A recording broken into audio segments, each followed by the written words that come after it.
You've been listening to Ken Lain, the Mountain Gardener. Green thumbs learned while working in the Family Garden Center. Now welcome back to the Mountain Gardener.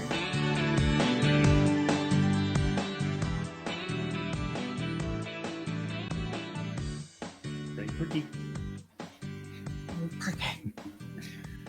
Bleed off 10 seconds or so.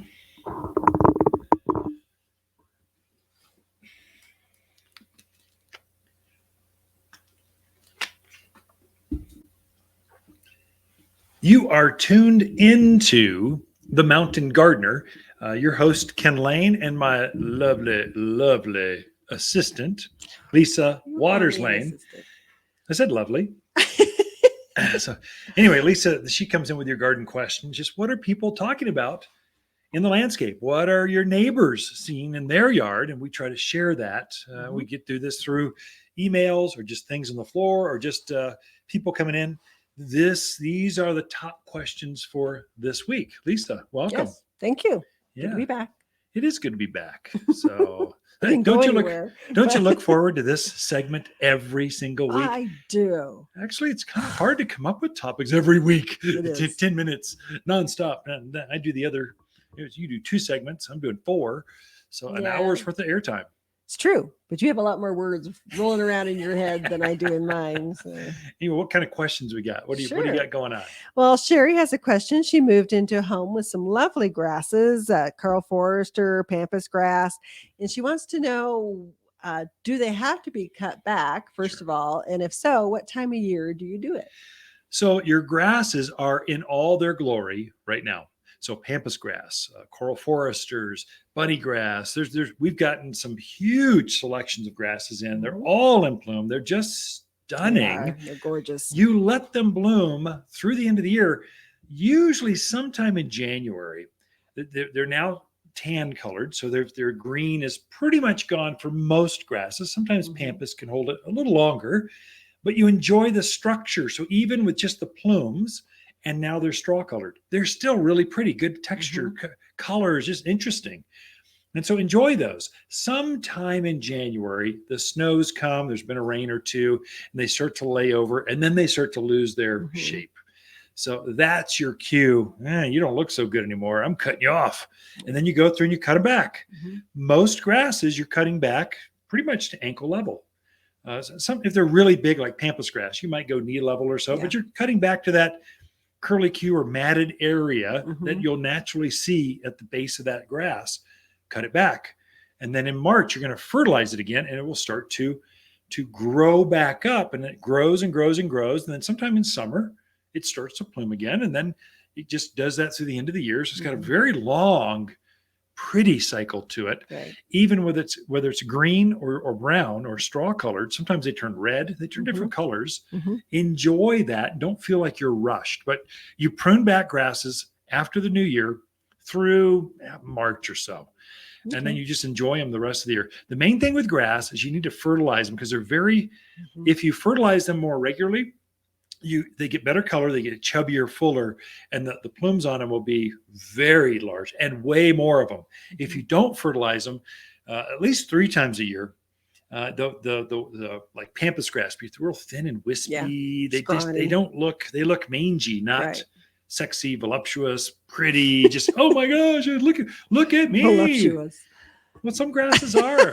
they have that pretty look to them. That is true. Yeah. I would agree. So good idea to cut them back. Some people don't do it, but it really is healthier for them to be cut back. The one that doesn't get cut back would be like bear grass, B-E-A-R, bear, the native That's one. That's not even really a true. Yeah, but it's called a grass. But don't cut that one because it's evergreen. Yuccas, those are not grasses. They stay evergreen. So don't cut those back. And we're talking true ornamental grasses, not lawn. A pretty grass. It's up, knee high to head high, somewhere in the yard. Those do better when they're cut back in the winter, early spring sometime. And then if you don't, what happens is like Pampas grass, it has brown stems, leaves coming out, and then you get some green ones. You get this mishmashed green, brown. If you just cut it back, fertilize it, it'll all be green and pretty and just looks better, cleaner, neater. Okay. All right. Next question is from Anne. She's pulling out her summer veggies. Tired of them. just done. Okay. So she wants to get the bed ready for fall crops. Yeah. And she wants to know, is it okay to plant rather, quickly after you pull the summer ones out? Yeah. And what kind of nutrients and what would you add to the Sure. soil? Yeah.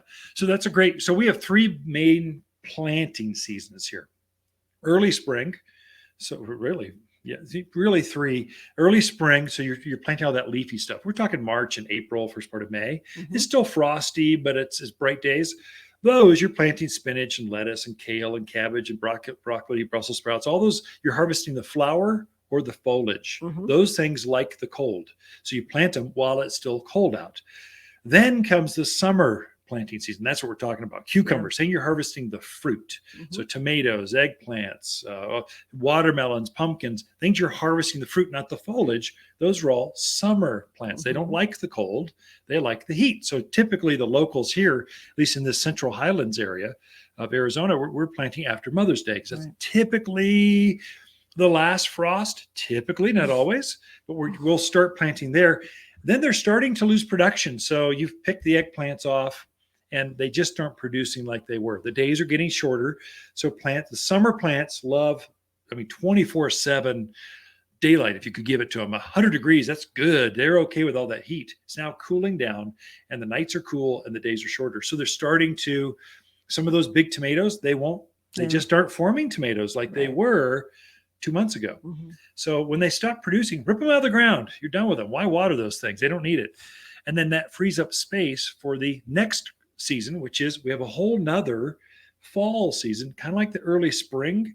The same plants you plant in early spring, you can plant starting now, and they'll produce right through winter. So kale, we pick a Swiss chard right through winter. Mhm. Parsley, spinach, all the winter, the things you're harvesting, the leafy things, those go in now.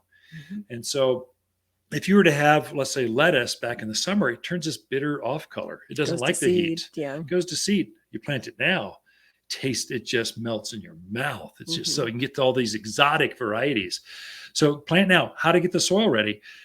Those summer plants are really big plants and they eat a lot of the nutrients. They use it up out of the soil. So you want to reintroduce that. So add some compost, maybe even some manure. If it's a raised bed or a container, add some more potting soil Mhm. and just add some freshness into that soil and then start plugging right away. You can plant right now through really Halloween or so. You got quite an open window Mhm. here. And we've got crop rotations. The fall crops are here. So all those starts, it's better to go with a start right now than a Yeah. seed. I agree. So they root out faster. So Mhm. I think You get more crop. I beat around the bush a couple times, but I think we answered her question. I Yes, think do it. so. Yeah. Yes. And add stuff into your soil to Add freshen it stuff. back up. Fertilize. Yep. Right. The all-purpose food and the fruit and veggie food would be excellent. Fruit and too. veggies probably ideal Yeah. for those crops because we've loaded that particular food. We make our own foods with a lot of calcium. And Mhm. the calcium is what brings out the flavor, makes a cauliflower size head bigger, brings on more broccoli heads, makes them sweeter, better Okay. tasting, and larger. All right.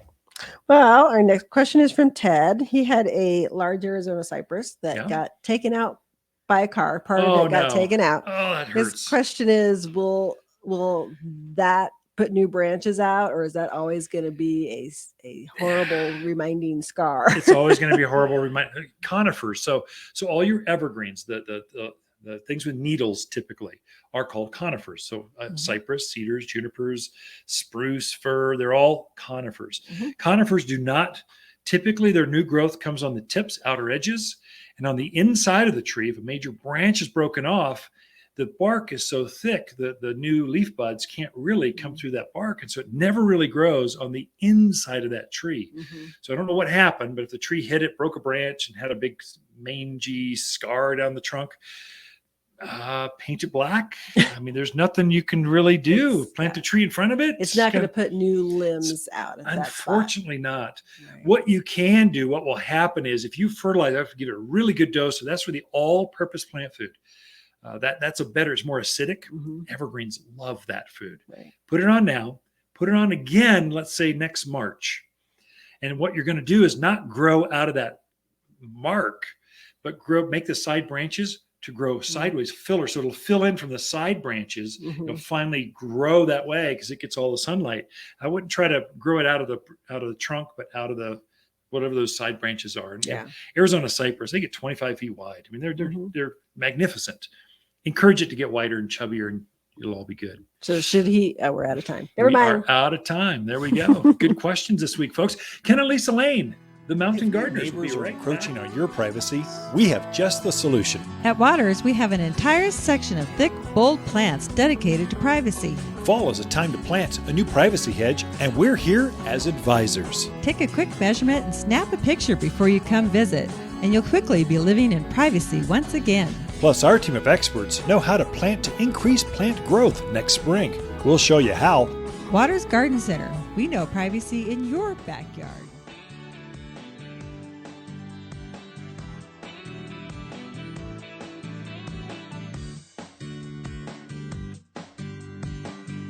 You're listening to Ken Lain, aka the Mountain Gardener. Ken can be found throughout the week in Prescott at Waters Garden Center.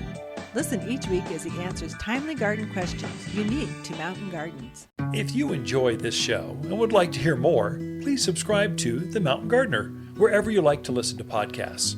And if you'd like even more garden tips, tricks, and helpful advice, please check out my website at watersgardencenter.com for classes, videos, and more, or my online garden center at top10plants.com.